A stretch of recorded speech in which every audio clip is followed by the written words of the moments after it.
What is going on, everybody? Welcome back to the channel. My name is Pete Logical. Today, I'm going to bring you part 2 of my Captain America characters ranking.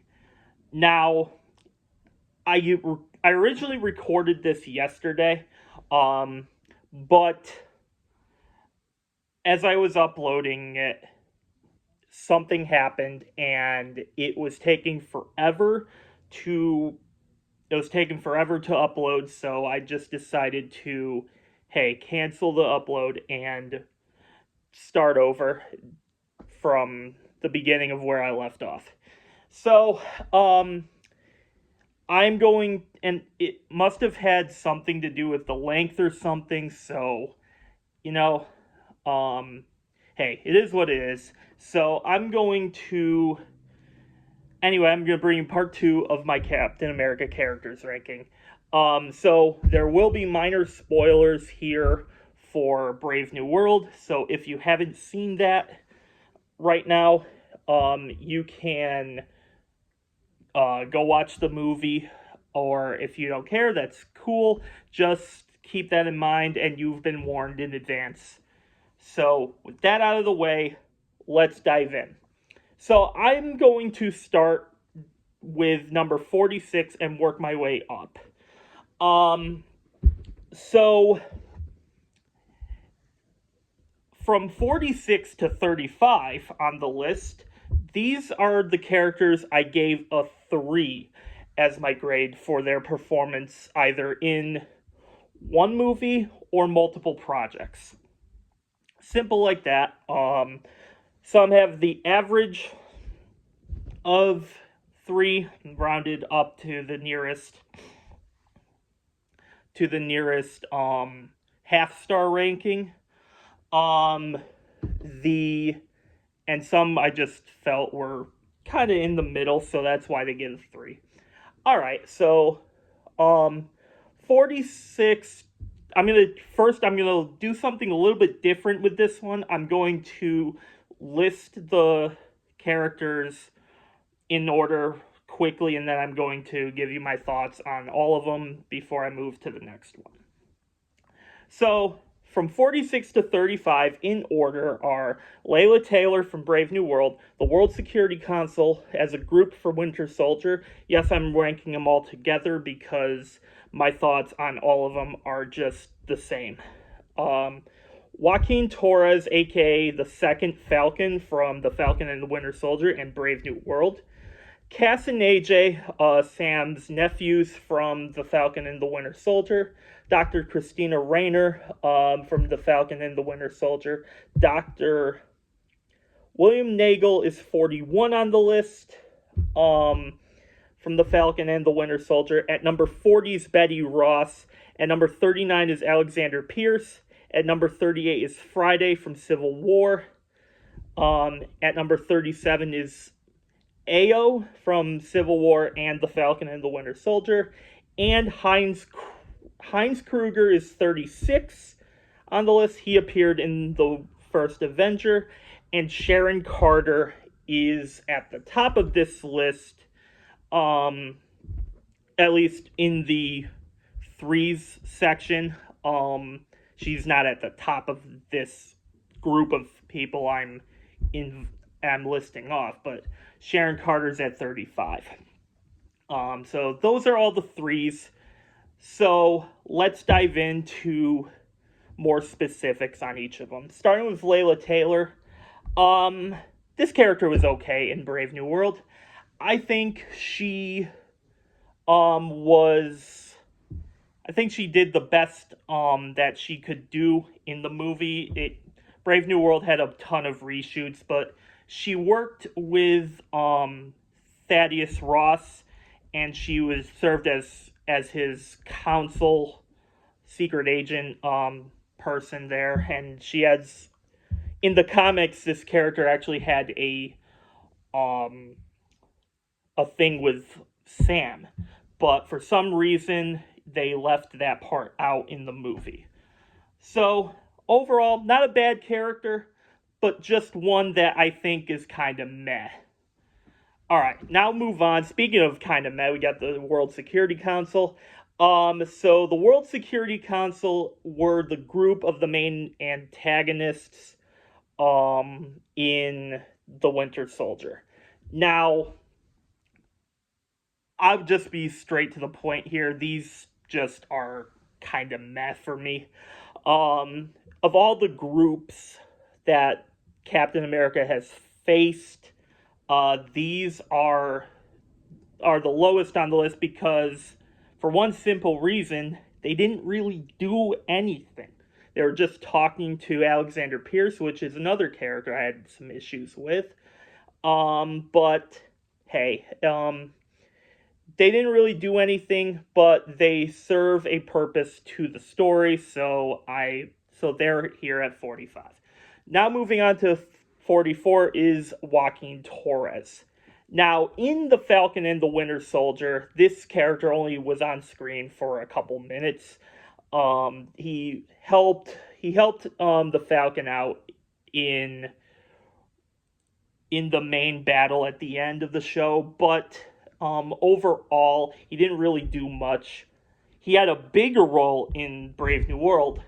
However, if you saw my Brave New World review on the channel here, you'll know that Joaquin Torres didn't really cut it for me as Falcon. He was kind of annoying. And I mean, he had some moments that made me chuckle. And he kind of like broke the fourth wall a couple times, so that was kind of funny. And he was okay in the action sequences, particularly on the island dogfight area near the end. That was cool, but overall he was kind of disappointing. So he was a little bit better in Brave New World, but not by much to like move him up the list. So for me, he's in that 44. 43 is Cass and AJ. Now these are Sam's nephews, and they don't really do a whole lot to the plot, but I like their relationship with their uncle. So I think I'm not going to be too critical on kids. So yeah, they're in at 43. Now at 42 we got Dr. Christina Rayner. This is Bucky's therapist. And I think overall, when she was on screen, she wasn't too bad. But again, these side characters are only on screen every so often. So she had some meaning for Bucky's arc, and I liked what they did with the Winter Soldier in that movie. But yeah, overall she didn't really do anything for the story, so I can't really put her high on this list. At number 41, I have Dr. Wilfred Nagel from Falcon and the Winter Soldier. Now, this is actually an interesting case because had they not done what I'm about to say here, this could be a lot higher. He had a very interesting character arc. He was a very interesting part of the show. However, the only thing that they did that ruined his character, in my opinion, was they killed him off immediately. Now, that's kind of a very similar scenario to George Bardock from The Winter Soldier. Specifically, in The Winter Soldier, he was defeated by Captain America very easily. Wilfred Nagel, like, they spend a whole half an episode trying to get to where he is. And then when they find him, he's dead. It's fine. They didn't kill him off camera, but it's just dumb. Because this character was cool, so I could foresee this moving up the list a little bit had they done well with his character. But to each their own that she's here. that he's here at number 41. All right, now number 40, we got Betty Ross from Brave New World. Now, she's an interesting case because if you saw part one, you might have been a little shocked that I had a certain character kind of low, and that certain character was May Parker, right? Well, I said in that one she didn't fit as a Captain America character because her primary role was supporting Peter Parker, and since Peter Parker made his debut in the movie, she was kind of thrown to the side a little bit.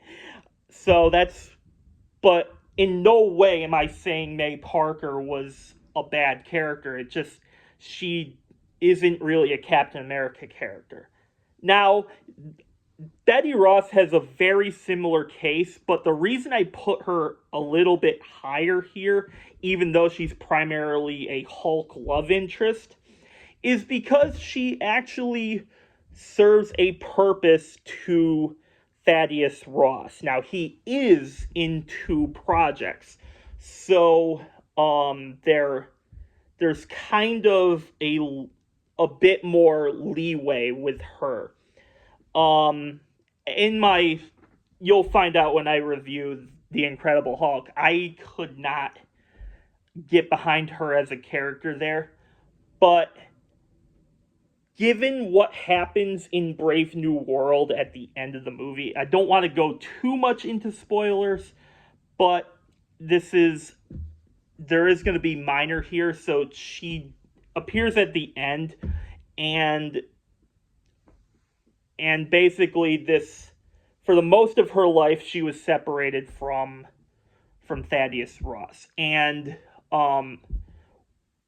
so after the 3rd act happens, Betty Ross pays her father a visit, and they have this nice conversation. At the end, that's kind of how the movie ends.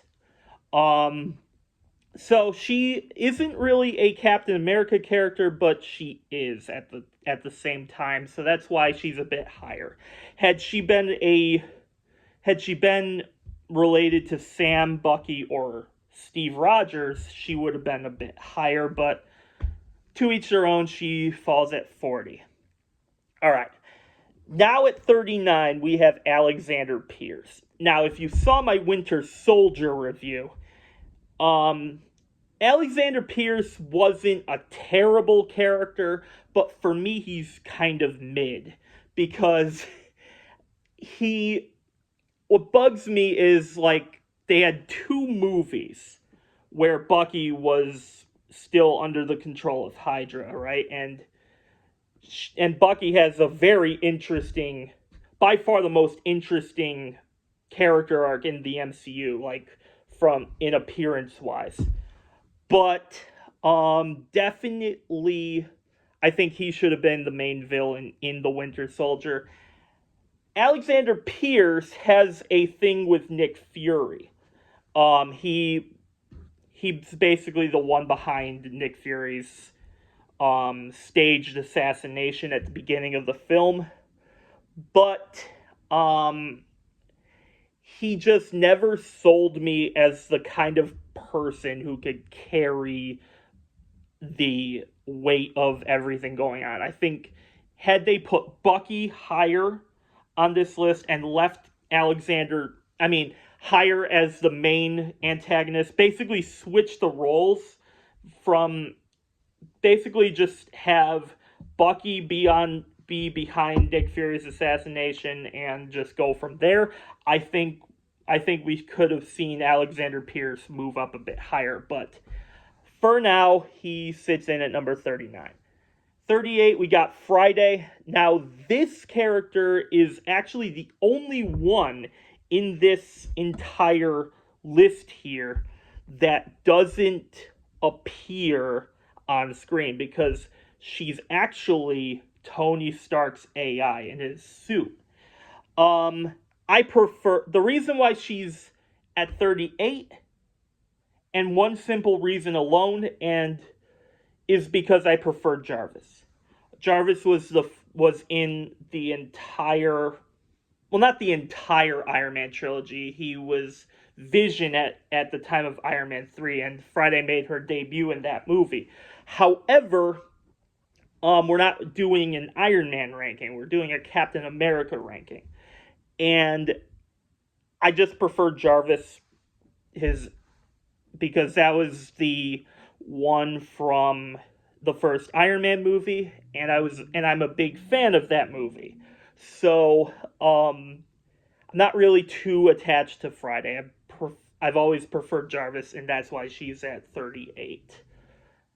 Now, coming at 37 is Ao. Now, she is actually in two projects, but like some of the characters below her, she's primarily a Black Panther character, as she has a bigger role in that franchise.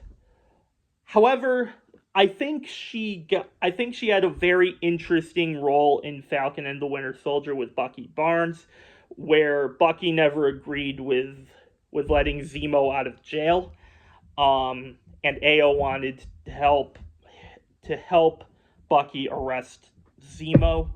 So, yeah, she had a very interesting arc, and it bumped her up a few slots to use her average to a 3. So overall, I think I don't have any issues with her. She's just, yeah, she's fine, but yeah, she's in at 37.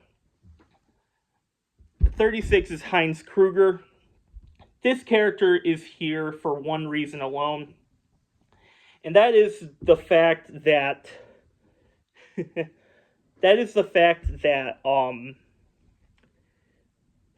Red Skull is his superior, and so he's kind of that secondary antagonist, even though he's kind of a main antagonist at the same time. It's kind of weird, but I think he serves his role fine. He's just kind of killed off like as soon as he's on screen.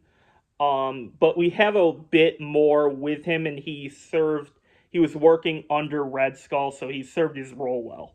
But aside from that, I think he's fine. So he's in at 36. And at number 35, we have Sharon Carter. Now, she is at the top of this because of all of these. Not only does she appear in the most projects, so she has the most amount of time for her score to increase. However, I think she's the most interesting character of the people I have in the 3s. So, for me, she appears as Captain America, Steve Rogers' neighbor, and then she has an arc.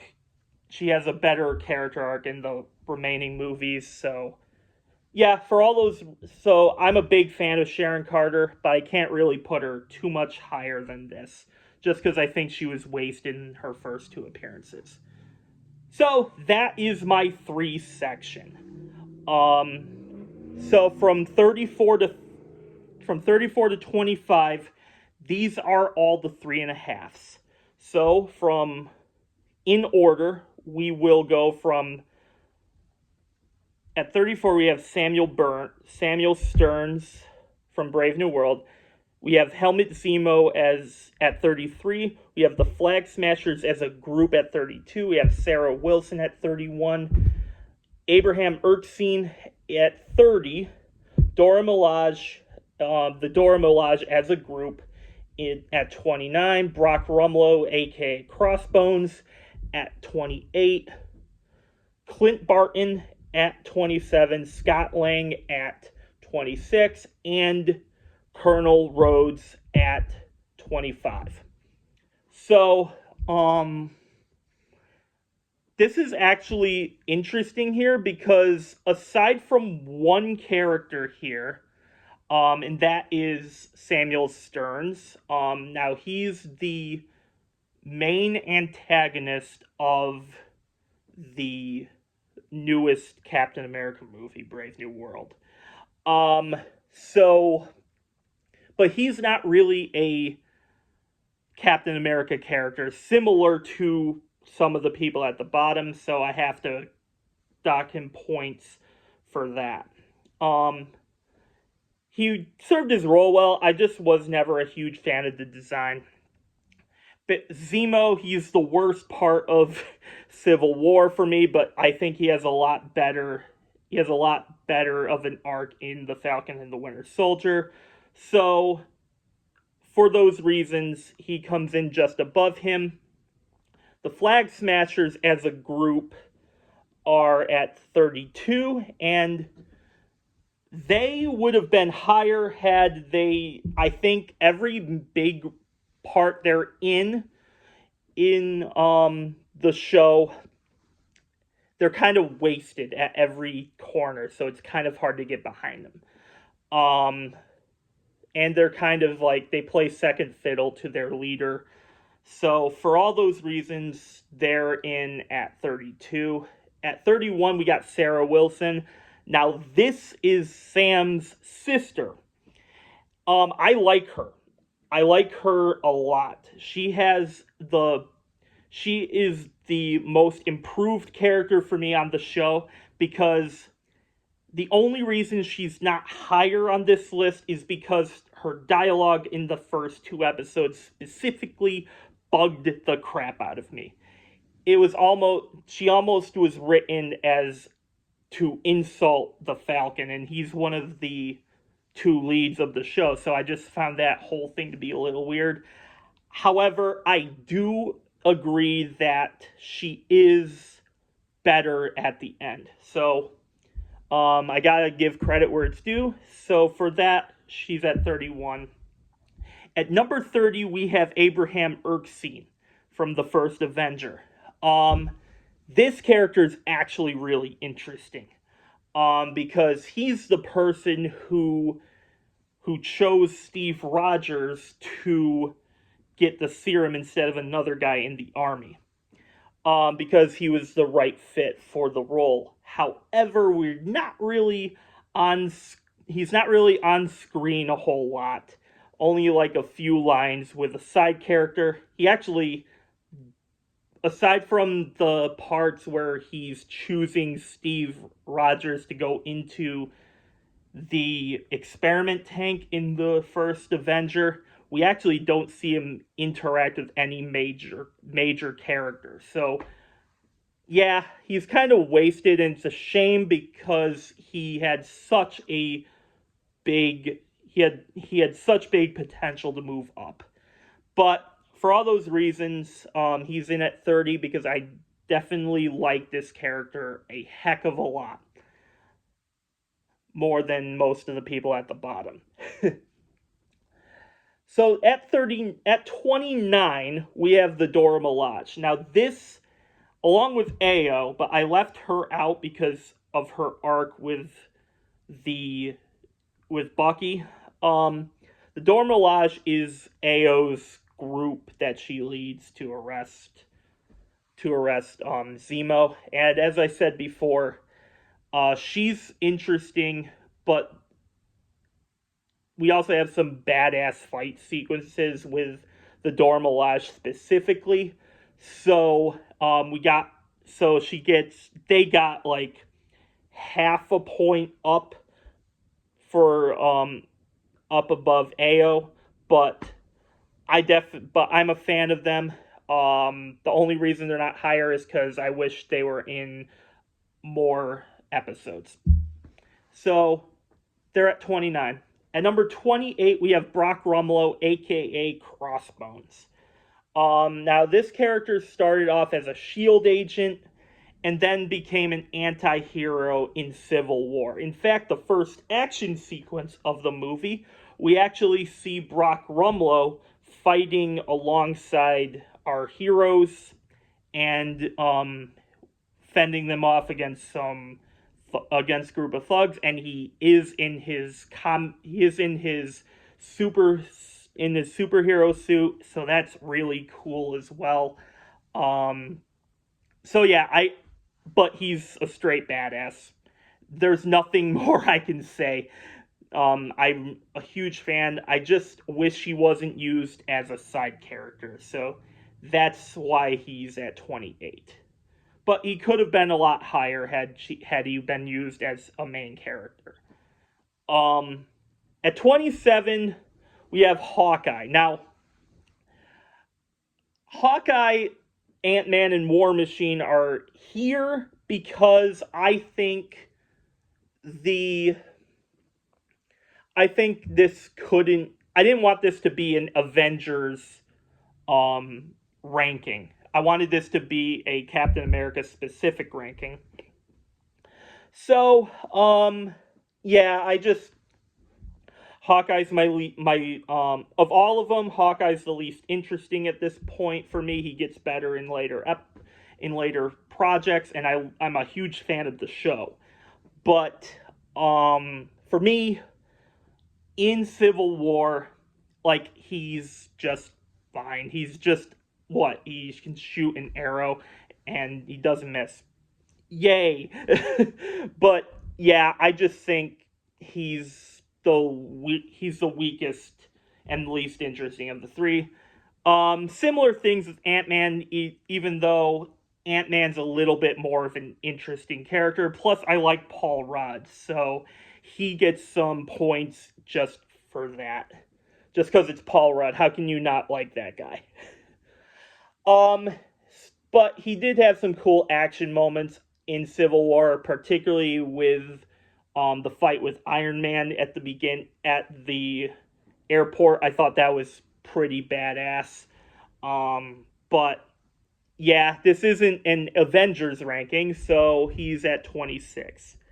And at 25 and number 1 on this list, we have Rhodey. He is Iron Man's sidekick, but if it was just based on Civil War, he probably would have been in the threes, but because he had a bigger role once Sam took the shield, he kind of served as a mentor figure for Sam Wilson in the first episode of The Falcon and the Winter Soldier. So I think overall he had the most of all the Avengers on this list. He has the best